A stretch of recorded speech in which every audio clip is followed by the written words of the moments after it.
ਦੇ ਚੈਨਲ ਤੇ ਇੱਕ ਵਾਰ ਤੁਹਾਡਾ ਫੇਰ ਸਵਾਗਤ ਹੈ।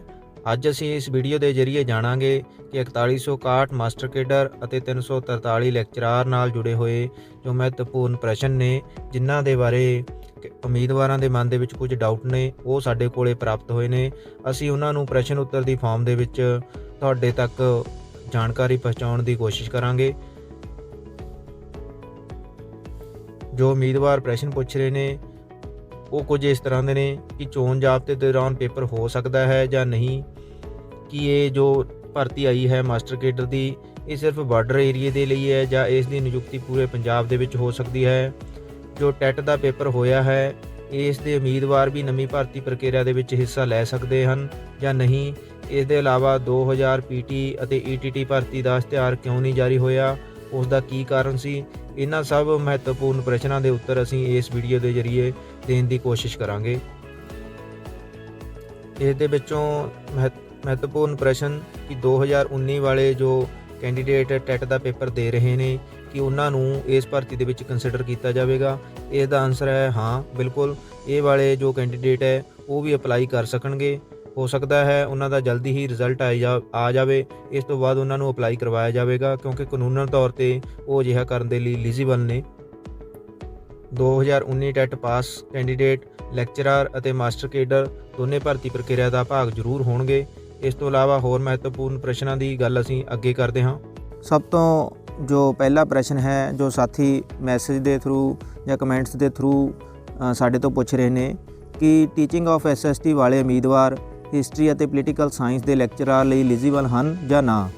ਇਹਦਾ ਉੱਤਰ ਹੈ ਹਾਂ, ਬਿਲਕੁਲ। ਟੀਚਿੰਗ ਆਫ SST ਵਾਲੇ ਜੋ ਅਧਿਆਪਕ ਸਾਥੀ ਨੇ ਉਹ ਲੈਕਚਰਾਰ ਦੇ ਲਈ ਐਲੀਜੀਬਲ ਨੇ, ਪਰੰਤੂ ਇੱਥੇ ਇੱਕ ਸ਼ਰਤ ਬਣਦੀ ਹੈ ਕਿ ਜਦੋਂ ਪਿਛਲੀ ਭਰਤੀ ਆਈ ਸੀ ਬੈਕਲੌਗ ਦੀ ਭਰਤੀ, ਉਸ ਸਮੇਂ ਅਰਥ ਸ਼ਾਸਤਰ ਦੇ ਲੈਕਚਰਾਰ ਦੀ ਇਸ਼ਤਿਹਾਰ ਜਾਰੀ ਹੋਇਆ ਸੀ। ਉਸ ਦੇ ਵਿੱਚ ਵੀ ਟੀਚਿੰਗ ਆਫ ਅਰਥ ਸ਼ਾਸਤਰ ਹੀ ਮੰਗਿਆ ਗਿਆ ਸੀਗਾ।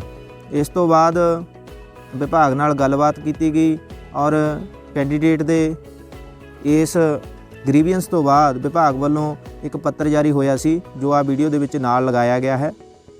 ਤੁਸੀਂ ਦੇਖ ਸਕਦੇ ਹੋ ਕਿ ਇਹ ਪਬਲਿਕ ਨੋਟਿਸ ਜਾਰੀ ਹੋਇਆ ਸੀ, ਜਿਸ ਦੇ ਤਹਿਤ ਕੀ ਕਿਹਾ ਗਿਆ ਸੀ ਕਿ ਜੋ ਟੀਚਿੰਗ ਆਫ ਅਰਥ ਸ਼ਾਸਤਰ ਹੈ ਉਸ ਨੂੰ ਟੀਚਿੰਗ ਆਫ SST ਦੇ ਬਰਾਬਰ ਹੀ ਮੰਨਿਆ ਜਾਵੇ। ਮੱਦ ਨੰਬਰ 2 ਹੈ ਜੋ ਇਸ ਦੇ ਵਿੱਚ RG ਜੋ ਤਰਜੀਮ ਹੈ ਉਹ ਕੀਤੀ ਗਈ ਸੀਗੀ। ਇਸ ਤੋਂ ਬਾਅਦ ਟੀਚਿੰਗ ਆਫ SST ਵਾਲੇ ਅਧਿਆਪਕ ਸਾਥੀ ਵੀ ਅਰਥ ਸ਼ਾਸਤਰ ਦੇ ਲੈਕਚਰਾਰ ਦੇ ਲਈ ਐਲੀਜੀਬਲ ਹੋ ਗਏ ਸੀ।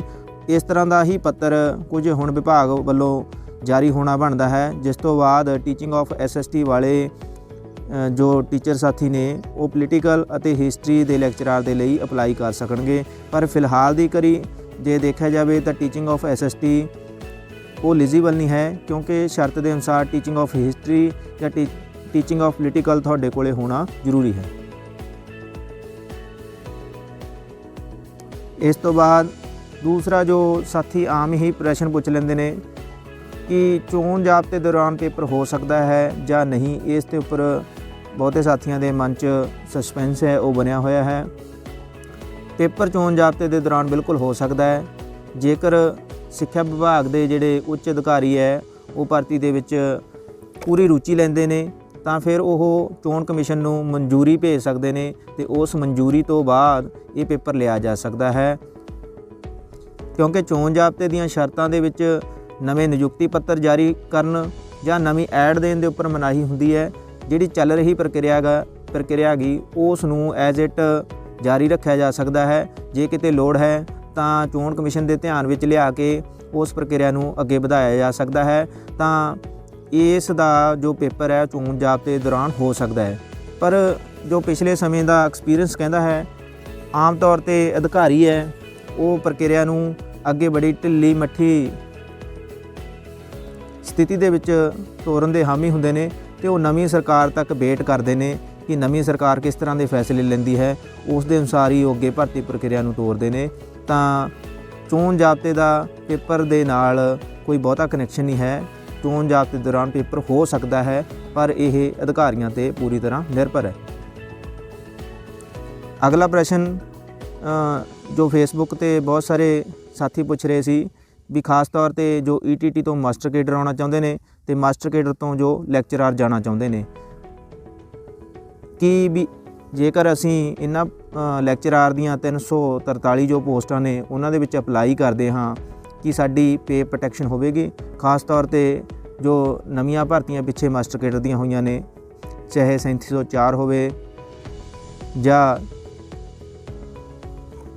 3582 ਹੋਣ ਜਾਂ 6060 ਮਾਸਟਰ ਕੇਡਰ ਹੋਣ, ਬਿਲਕੁਲ ਪੇ ਪ੍ਰੋਟੈਕਸ਼ਨ ਹੋਵੇਗੀ। ਜੋ ਲਾਸਟ ਬੈਕਲੌਗ ਦੇ ਲੈਕਚਰਾਰ ਦੀ ਭਰਤੀ ਹੋਈ ਸੀ ਉਸ ਦੇ ਵਿੱਚ ਪੇ ਪ੍ਰੋਟੈਕਸ਼ਨ ਹੋਈ ਹੈ, ਲੇਕਿਨ ਪੇ ਪ੍ਰੋਟੈਕਸ਼ਨ ਦੇ ਨਾਲ ਕਿਉਂਕਿ ਨਵੇਂ ਲੈਕਚਰਾਰ ਦੇ ਉੱਪਰ ਜੋ ਪ੍ਰੋਬੇਸ਼ਨ ਹੈ ਉਹ 3 ਸਾਲਾਂ ਲੱਗੇਗਾ, ਇਸ ਲਈ 3 ਸਾਲਾਂ ਲਈ ਤੁਹਾਡੀ ਜੋ ਤਨਖਾਹ ਹੈ ਉਹ ਫਿਕਸ ਹੋ ਜਾਵੇਗੀ। ਉਸ ਦੇ ਵਿੱਚ ਕੋਈ ਵੀ ਵਾਧਾ ਨਹੀਂ ਹੋਵੇਗਾ, ਕੋਈ ਸਾਲਾਨਾ ਇੰਕਰੀਮੈਂਟ ਨਹੀਂ ਮਿਲੇਗਾ, ਕੋਈ 4 ਸਾਲਾਂ ਨਹੀਂ ਮਿਲੇਗਾ ਔਰ 3 ਸਾਲਾਂ ਤੋਂ ਬਾਅਦ ਤੁਹਾਡੇ ਉੱਪਰ ਨਵੇਂ ਕੇਂਦਰੀ ਪੇ ਸਕੇਲ ਲਾਗੂ ਹੋਣੇ ਨੇ ਜਾਂ ਜੋ ਤੁਸੀਂ ਲੈ ਰਹੇ ਹੋ ਉਸ ਦੇ ਉੱਪਰ ਇੰਕਰੀਮੈਂਟ ਲੱਗਣੇ ਸ਼ੁਰੂ ਹੋ ਜਾਣਗੇ। ਇਸ ਸੰਬੰਧੀ ਹਲੇ ਵਿਭਾਗ ਵੱਲੋਂ ਸਪਸ਼ਟੀਕਰਨ ਜਾਂ ਹਦਾਇਤਾਂ ਸਪਸ਼ਟ ਨਹੀਂ ਹੈ ਵੀ ਕਿਸ ਤਰ੍ਹਾਂ ਦੀ ਅਗਲੀ ਪ੍ਰੋਸੀਜਰ ਹੋਵੇਗਾ, ਪਰ ਜੋ ਸੁਣਨ ਦੇ ਵਿੱਚ ਆ ਰਿਹਾ ਹੈ ਕਿ ਕੇਂਦਰੀ ਸਕੇਲ ਲਾਗੂ ਹੋ ਜਾਣਗੇ ਔਰ ਉਦੋਂ ਤੱਕ ਤਨਖਾਹ ਨਹੀਂ ਵਧੇਗੀ ਜਿੰਨਾ ਤੱਕ ਜੋ ਨਾਲ ਦੇ ਸਾਥੀ ਹੈ ਉਹਨਾਂ ਦੀ ਤਨਖਾਹ ਦੇ ਨਾਲ ਤੁਹਾਡੀ ਤਨਖਾਹ ਬਰਾਬਰ ਨਹੀਂ ਹੋ ਜਾਂਦੀ।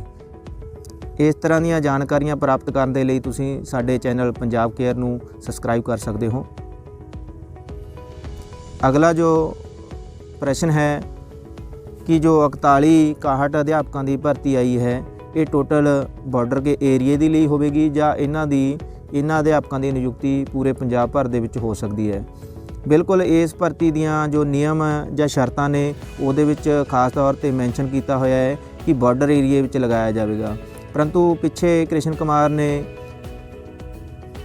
ਇੱਕ ਐਜੂਕੇਸ਼ਨਲ ਬੈਕਵਰਡ ਬਲਾਕਸ ਦਾ ਜੋ ਐਕਟ ਪਾਸ ਕੀਤਾ ਸੀ ਉਸ ਦੇ ਅਨੁਸਾਰ ਪੰਜਾਬ ਦੇ ਵੱਖ-ਵੱਖ ਏਰੀਏ ਦੇ ਵਿੱਚ ਜੋ ਐਜੂਕੇਸ਼ਨਲ ਬੈਕਵਰਡ ਖੇਤਰ ਨੇ ਉਹਨਾਂ ਦੇ ਵਿੱਚ ਵੀ ਇਹਨਾਂ ਅਧਿਆਪਕਾਂ ਦੀ ਨਿਯੁਕਤੀ ਹੋ ਸਕਦੀ ਹੈ। ਜੇ ਅਸੀਂ ਦੇਖਿਆ ਜਾਵੇ 3704 ਅਧਿਆਪਕਾਂ ਦੇ ਵਿੱਚੋਂ ਵੀ ਬਾਰਡਰ ਤੋਂ ਇਲਾਵਾ ਕੁਝ ਭਰਤੀ ਬਾਕੀ ਬਲਾਕਸ ਦੇ ਵਿੱਚ ਵੀ ਹੋਈ ਹੈ ਜਿੱਥੇ ਇਹਨਾਂ ਅਧਿਆਪਕਾਂ ਦੀ ਘਾਟ ਹੈ, ਲੇਕਿਨ ਇਸ ਦੇ ਉੱਪਰ ਇਹ ਸ਼ਰਤ ਲਾਗੂ ਹੁੰਦੀ ਹੈ ਕਿ ਪ੍ਰਵੇਸ਼ਨ ਸਮੇਂ ਦੇ ਦੌਰਾਨ ਬਦਲੀ ਕਰਵਾਉਣ ਦੇ ਯੋਗ ਨਹੀਂ ਰਹਿੰਦੇ ਔਰ ਪ੍ਰਵੇਸ਼ਨ ਤੋਂ ਬਾਅਦ ਹੀ ਬਦਲੀ ਹੋਵੇਗੀ, ਜਾਂ ਇਸ ਦੀ ਦੂਸਰੀ ਸ਼ਰਤ ਹੁੰਦੀ ਹੈ ਕਿ ਜਿੰਨਾ ਚਿਰ ਨਵੀਂ ਭਰਤੀ ਨਹੀਂ ਆਉਂਦੀ ਉਹਨਾਂ ਚਿਰ ਇਹ ਭਰਤੀ ਕੀ ਹੈ ਬਦਲੀ ਕਰਵਾਉਣ ਦੇ ਯੋਗ ਨਹੀਂ ਰਹੇਗੀ। ਇਸ ਦੇ ਇਲਾਵਾ ਜੋ ਲੈਕਚਰਾਰ ਦੀ ਭਰਤੀ ਆਈ ਹੈ 343 ਉਸ ਦੇ ਵਿੱਚ ਬਾਰਡਰ ਏਰੀਆ ਦਾ ਮੈਂਸ਼ਨ ਨਹੀਂ ਕੀਤਾ ਹੋਇਆ, ਤਾਂ ਉਹ ਵਾਲੀ ਭਰਤੀ ਓਪਨ ਪੰਜਾਬ ਦੀ ਭਰਤੀ ਹੈ। ਅਗਲਾ ਮਹੱਤਵਪੂਰਨ ਪ੍ਰਸ਼ਨ ਜਿਹੜਾ ਸਾਰਿਆਂ ਦੇ ਮਨ ਵਿੱਚ ਹੀ ਹੈ ਕਿ ਇਹ ਭਰਤੀ ਸਿਰੇ ਚੜ੍ਹੇਗੀ ਜਾਂ ਨਹੀਂ ਚੜ੍ਹੇਗੀ, ਸਭ ਤੋਂ ਔਖਾ ਤੇ ਸਭ ਤੋਂ ਮਹੱਤਵਪੂਰਨ ਪ੍ਰਸ਼ਨ ਹੈ। ਇਸ ਦੇ ਸੰਬੰਧ ਵਿੱਚ ਅਸੀਂ ਆਪਣੇ ਤਜਰਬੇ 'ਚੋਂ ਦੱਸਣ ਦੀ ਕੋਸ਼ਿਸ਼ ਕਰਦੇ ਹਾਂ ਕਿ ਇਸ ਦੇ ਸੰਬੰਧ 'ਚ ਨਾ 2 ਪਹਿਲੂ ਮਹੱਤਵਪੂਰਨ ਨੇ। ਪਹਿਲਾ ਇਹ ਕਿ ਜੋ ਨਵੀਂ ਸਰਕਾਰ ਆਉਂਦੀ ਹੈ ਉਹ ਕਿਹੜੀ ਪਾਰਟੀ ਨਾਲ ਸੰਬੰਧਿਤ ਹੋਵੇਗੀ। ਜੇ ਪੁਰਾਣੀ ਸਰਕਾਰ ਨਾਲ ਜੋ ਪਹਿਲਾਂ ਸਰਕਾਰ ਸੀ ਉਹੀ ਆਉਂਦੀ ਹੈ ਤਾਂ ਉਸ ਨੂੰ ਇਹ ਕੰਮ ਕਰਨਾ ਜ਼ਰੂਰੀ ਹੋ ਜਾਂਦਾ ਹੈ, ਭਰਤੀ ਕਰਨੀ ਉਸ ਦੇ ਲਈ ਜ਼ਰੂਰੀ ਹੋਵੇਗੀ। ਜੇਕਰ ਸਰਕਾਰ ਬਦਲ ਜਾਂਦੀ ਹੈ ਤਾਂ ਉਸ 'ਤੇ ਨਿਰਭਰ ਕਰਦਾ ਹੈ ਕਿ ਉਹ ਕਿਹੜੀ ਅਪਰੋਚ ਦੇ ਨਾਲ ਆਉਂਦੀ ਹੈ। ਉਸ ਨੇ ਬੇਰੁਜ਼ਗਾਰਾਂ ਨੂੰ ਜੋ ਰੁਜ਼ਗਾਰ ਦੇਣਾ ਹੈ ਉਸ ਨੂੰ ਉਹ ਜਾਂ ਉਸ ਨੇ ਇਸ ਭਰਤੀ ਨੂੰ ਛੇਤੀ ਪੂਰਾ ਕਰਨਾ ਹੈ ਜਾਂ ਲਟਕਾਉਣਾ ਹੈ ਜਾਂ ਰੱਦ ਕਰਨਾ ਹੈ। ਇਹ ਟੋਟਲੀ ਨਵੀਂ ਸਰਕਾਰ 'ਤੇ ਡਿਪੈਂਡ ਹੁੰਦਾ ਹੈ।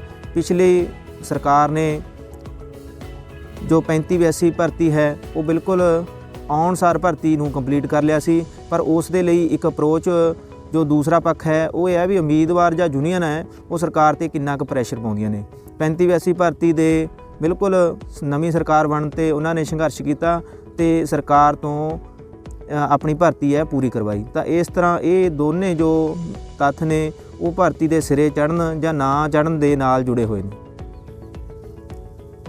ਅਤੀ ਮਹੱਤਵਪੂਰਨ ਪ੍ਰਸ਼ਨ ਜੋ ਜਿਨ੍ਹਾਂ ਸਾਥੀਆਂ ਕੋਲ EWS ਦਾ ਸਰਟੀਫਿਕੇਟ ਬਣਿਆ ਹੋਇਆ ਹੈ ਇਕਨੋਮਿਕਲ ਵੀਕਰ ਸੈਕਸ਼ਨ ਦਾ, ਕਿ ਉਹ ਜਰਨਲ ਕੈਟਾਗਰੀ ਦੇ ਵਿੱਚ ਅਪਲਾਈ ਕਰਨ ਜਾਂ ਆਪਣੀ ਵੀਕਰ ਸੈਕਸ਼ਨ ਦੇ ਵਿੱਚ ਹੀ ਅਪਲਾਈ ਕਰਨਾ ਹੈ। ਜੋ ਭਰਤੀ ਦੀਆਂ ਇੰਸਟਰਕਸ਼ਨਾਂ ਨੇ ਉਸ ਦੇ ਅਨੁਸਾਰ ਤੁਹਾਡਾ ਜੋ ਰਜਿਸਟ੍ਰੇਸ਼ਨ ਹੈ ਉਹ ਇੱਕ ਹੀ ਹੋਵੇਗਾ।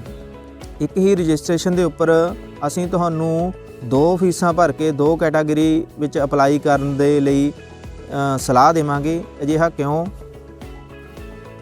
ਮੰਨ ਲਓ ਇੱਕ ਐਗਜ਼ਾਮਪਲ ਹੈ ਕਿ 100 ਪੋਸਟਾਂ ਦੇ ਲਈ ਭਰਤੀ ਹੋ ਰਹੀ ਹੈ, ਜਿਹਦੇ ਵਿੱਚੋਂ 50 ਪੋਸਟਾਂ ਜਰਨਲ ਪਲੱਸ ਵੀਕਰ ਸੈਕਸ਼ਨ ਦੇ ਲਈ ਉਪਲਬਧ ਨੇ, 40 ਪੋਸਟਾਂ ਓਪਨ ਨੇ ਜਿਹਨੂੰ ਆਪਾਂ ਜਰਨਲ ਕਹਿੰਦੇ ਆ, ਤੇ 10 ਪੋਸਟਾਂ ਹੈਗੀਆਂ ਨੇ ਵੀਕਰ ਸੈਕਸ਼ਨ ਦੀਆਂ।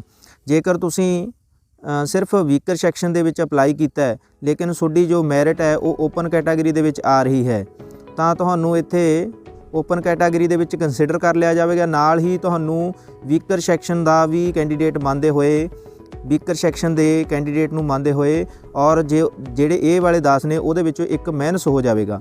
ਇਸ ਤਰ੍ਹਾਂ ਕੀ ਹੈ ਕਿ ਤੁਸੀਂ ਓਪਨ ਦੇ ਵਿੱਚ ਜਾਣ ਦੇ ਬਾਵਜੂਦ ਵੀਕਰ ਸੈਕਸ਼ਨ ਦੀ ਇੱਕ ਪੋਸਟ ਹੈ ਉਹ ਘਟਾ ਦਿਓਗੇ, ਕਿਉਂਕਿ ਇਹ ਵਾਲੀ ਰਿਜ਼ਰਵੇਸ਼ਨ ਵੀਕਰ ਸੈਕਸ਼ਨ ਵਾਲੀ ਪਲੱਸ ਲੇਡੀਜ਼ ਵਾਲੀ ਜੋ ਰਿਜ਼ਰਵੇਸ਼ਨ ਹੈ ਉਹ ਟੋਟਲ ਦੇ ਵਿੱਚੋਂ ਦੇਖਣੀ ਹੈ। ਟੋਟਲ ਦੇ ਵਿੱਚੋਂ 33% ਲੇਡੀਜ਼ ਅਗਰ ਆ ਰਹੀਆਂ ਨੇ ਤਾਂ ਇਹ ਅਲੱਗ ਤੋਂ ਨਹੀਂ ਮਿਲੇਗੀ।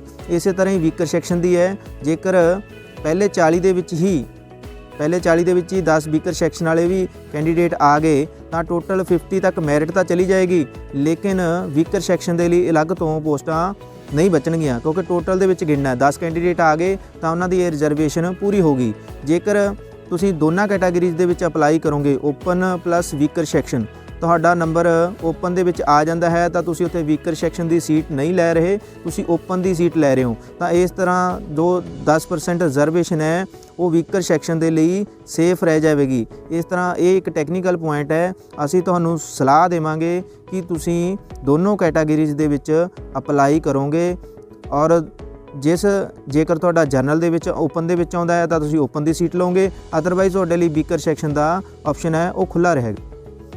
ਅਗਲਾ ਜੋ ਪ੍ਰਸ਼ਨ ਹੈ ਉਹ ਹੈ ਵੀ ETT ਤੇ 2000 PT ਦੀ ਭਰਤੀ ਦਾ ਇਸ਼ਤਿਹਾਰ ਕਿਉਂ ਨਹੀਂ ਜਾਰੀ ਹੋਇਆ, ਕਿਉਂਕਿ 10,000 ਪੋਸਟਾਂ ਦੀ ਗੱਲ ਕਰੀ ਸੀ ਪ੍ਰਗਟ ਸਿੰਘ ਵੱਲੋਂ, ਲੇਕਿਨ ਮਾਸਟਰ ਕੇਡਰ ਤੇ ਲੈਕਚਰਾਰ ਦੀ ਭਰਤੀ ਦੇ ਬਾਅਦ ਇਹਨਾਂ ਭਰਤੀਆਂ ਦਾ ਇਸ਼ਤਿਹਾਰ ਹੈ ਉਹ ਨਹੀਂ ਆਇਆ। ਉਹਦਾ ਕਾਰਨ ਕੀ ਸੀ?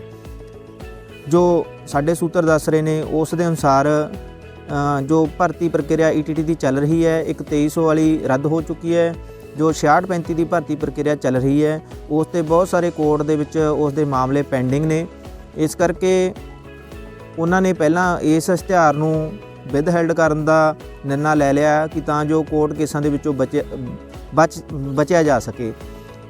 ਪਹਿਲਾਂ ਵਾਲੇ ਕੋਰਟ ਕੇਸਾਂ ਦਾ ਕਿਸ ਤਰ੍ਹਾਂ ਦਾ ਫੈਸਲਾ ਆਵੇਗਾ ਉਸ ਦੇ ਅਨੁਸਾਰ ਹੀ ਉਹਨਾਂ ਨੇ ਅਗਲੀ ਇਸ਼ਤਿਹਾਰ ਹੈ ਉਹ ਜਾਰੀ ਕਰਨ ਦੇ ਲਈ ਸਰਕਾਰ ਦਾ ਜੋ ਰੁਖ ਸੀਗਾ। ਇਸ ਤੋਂ ਇਲਾਵਾ ਜੋ PTਆਂ ਦੀਆਂ 2000 ਦੀ ਭਰਤੀ ਸੀ ਉਸ ਦਾ ਇਸ਼ਤਿਹਾਰ ਨਾ ਜਾਰੀ ਹੋਣ ਦਾ ਕਾਰਨ ਵੀ ਉਹ ਬਿਲਕੁਲ ਫਰੈਸ਼ ਪੋਸਟਾਂ ਸੀ, ਨਵੀਆਂ ਪੋਸਟਾਂ ਕ੍ਰੀਏਟ ਕੀਤੀਆਂ ਜਾਣੀਆਂ ਸੀ। ਇਹ ਇੱਕ ਲੰਬੀ ਪ੍ਰਕਿਰਿਆ ਹੁੰਦੀ ਹੈ, ਚੋਣ ਜਾਬਤਾ ਲੱਗਣ ਕਰਕੇ ਸਰਕਾਰ ਵੱਲੋਂ ਇਹ ਪ੍ਰਕਿਰਿਆ ਪੂਰੀ ਨਹੀਂ ਹੋਈ, ਇਸ ਕਰਕੇ ਇਹ PTਆਂ ਦਾ ਜੋ ਇਸ਼ਤਿਹਾਰ ਸੀ ਉਹ ਮੱਧ ਵਿਚਕਾਰ ਹੀ ਲਟਕ ਗਿਆ। ਇਸ ਤਰ੍ਹਾਂ ਇਸ ਭਰਤੀ ਨਾਲ ਜੁੜੇ ਹੋਏ ਜੋ ਮਹੱਤਵਪੂਰਨ ਪ੍ਰਸ਼ਨ ਸਾਡੇ ਕੋਲ ਆਏ ਸੀ, ਅਸੀਂ ਆਪਣੀ ਸਮਝ ਦੇ ਅਨੁਸਾਰ, ਆਪਣੇ ਤਜਰਬੇ ਦੇ ਅਨੁਸਾਰ ਉਹਨਾਂ ਦਾ ਜੋ ਉਹਨਾਂ ਦੇ ਬਣਦੇ ਉੱਤਰ ਸੀ ਉਹ ਦੇਣ ਦੀ ਕੋਸ਼ਿਸ਼ ਕੀਤੀ। ਜੇਕਰ ਤੁਸੀਂ ਵੀ ਇਸ ਤਰ੍ਹਾਂ ਦੀਆਂ ਇਨਫੋਰਮੇਸ਼ਨ ਐਜੂਕੇਸ਼ਨ ਨਾਲ ਜੁੜੀਆਂ ਹੋਈਆਂ ਵੀਡੀਓਜ਼ ਦੇਖਣਾ ਚਾਹੁੰਦੇ ਹੋ ਤਾਂ ਸਾਡੇ ਚੈਨਲ ਨੂੰ ਸਬਸਕ੍ਰਾਈਬ ਕਰ ਲਓ। ਵੀਡੀਓ ਦੇਖਣ ਲਈ ਆਪ ਸਭ ਦਾ ਧੰਨਵਾਦ।